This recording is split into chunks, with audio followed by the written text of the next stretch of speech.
my name is Ashley Walker. I'm the Director of Brand Design and Creative for Better Beans. We're a branding firm here in Atlanta, Georgia.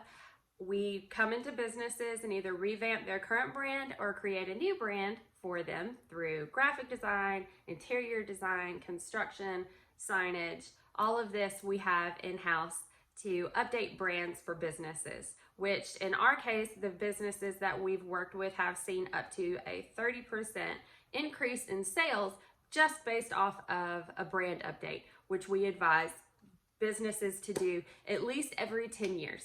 So how I help Better Beans is through the graphic design division. Graphic design is visual communication. It is the best way to visually communicate to whoever your audience is. And our main goal with graphic design is to invoke emotion. We're trying to engage and connect with our audience through graphics, through visual communication. At Better Beans, we start using graphic design at logo design, whether that's updating the current logo or creating a brand new logo. Once we get through logo design, every other graphic element trickles down from there. So focusing on logo design, the four main elements, you have fonts, you have messaging, imagery, and color. So one of the four elements that is very important to logo design is color. Probably one of the most important parts. When you're designing a logo, the main use of a logo should be to engage and explain what a business is to your audience in a split second. You only have seconds to engage with your audience.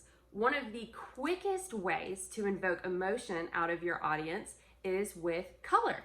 When I was in college for graphic design, I went to the Art Institute of Atlanta, and one of the best classes that I took there was psychology.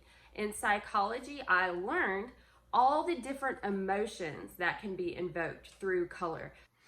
I found this cute little illustration online of color psychology using people in different colors to invoke that emotion.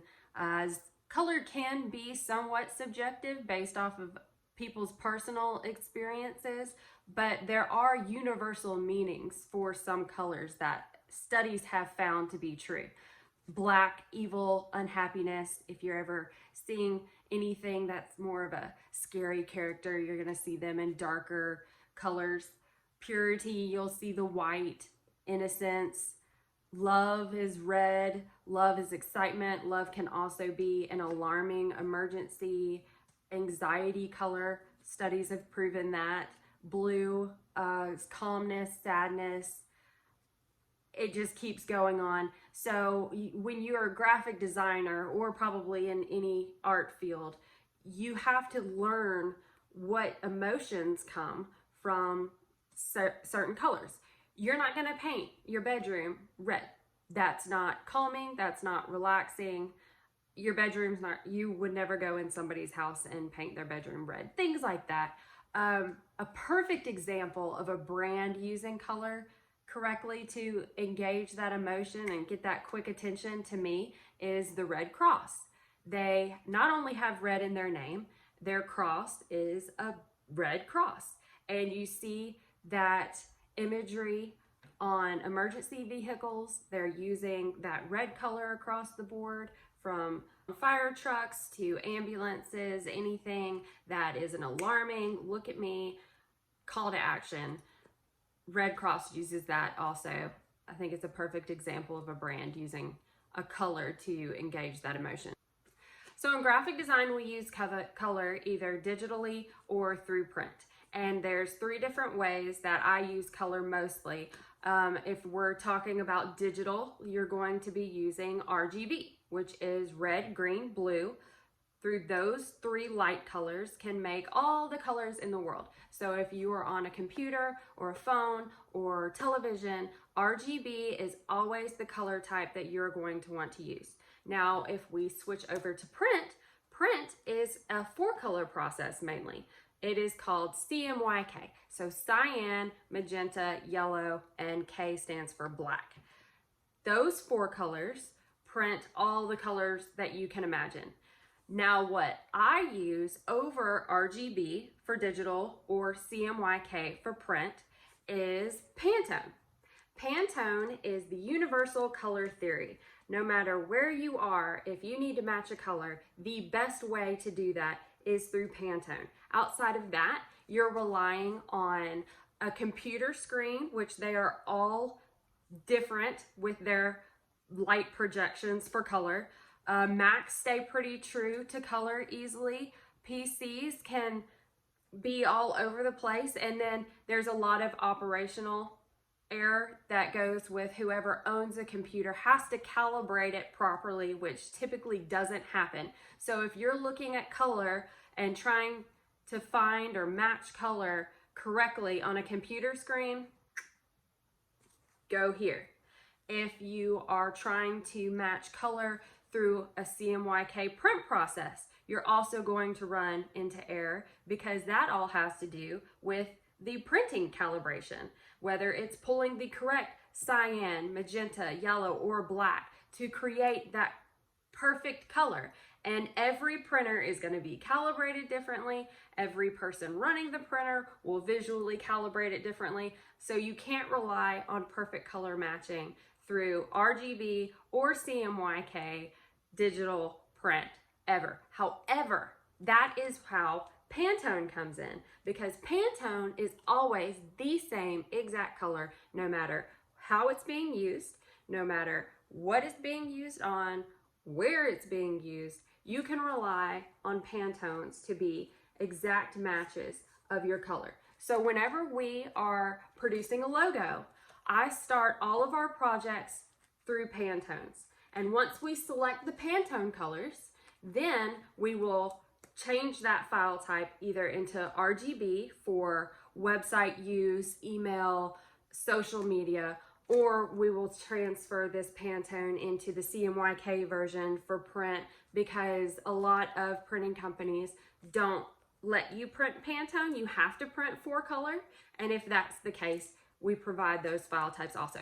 But always starting with the Pantone color is very, very important. You also have to understand which file types you're saving. So digital file types are always a JPEG or a PNG. Print file types typically will use programs like Illustrator, InDesign, Photoshop.